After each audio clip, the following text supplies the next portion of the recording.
একটু বলি ইন শর্টে।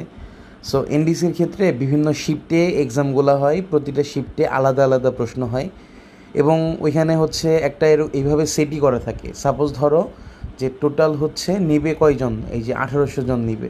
সো যদি 6টা শিফট হয়, প্রতি শিফট থেকে নিবে কত, 300 জন করে। এখন কি হবে, যেই শিফটে যেই এক্সাম হয়েছে ওই শিফটে হাইয়েস্ট যে 300 জন, ওই 300 জনকে হচ্ছে কি করবে, সিলেক্ট করবে। একদম ক্লিয়ার কাট, সহজ ভাষায় বলতে গেলে হচ্ছে এটা। সো কোনো কাটমার্ক কত হবে, কত পাওয়া লাগবে, এরকম কিচ্ছু নাই। এটা হচ্ছে কোশ্চেনের উপর ডিপেন্ড করে, যেমন বিভিন্ন শিফটে কোশ্চেন হার্ড হয়, কিছু শিফটে হচ্ছে ইজি হয়। সো এগুলা জিনিসগুলো অ্যাকচুয়ালি কি শিফট টু শিফটে ভ্যারি করে, দেন আলটিমেটলি ওই সেমভাবেই আর কি রিমার্ক করে। একটু বলি ইন শর্টে।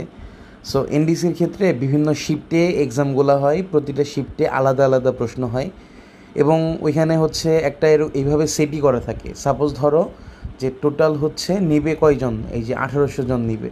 সো যদি 6টা শিফট হয়, প্রতি শিফট থেকে নিবে কত, 300 জন করে। এখন কি হবে, যেই শিফটে যেই এক্সাম হয়েছে ওই শিফটে হাইয়েস্ট যে 300 জন, ওই 300 জনকে হচ্ছে কি করবে, সিলেক্ট করবে।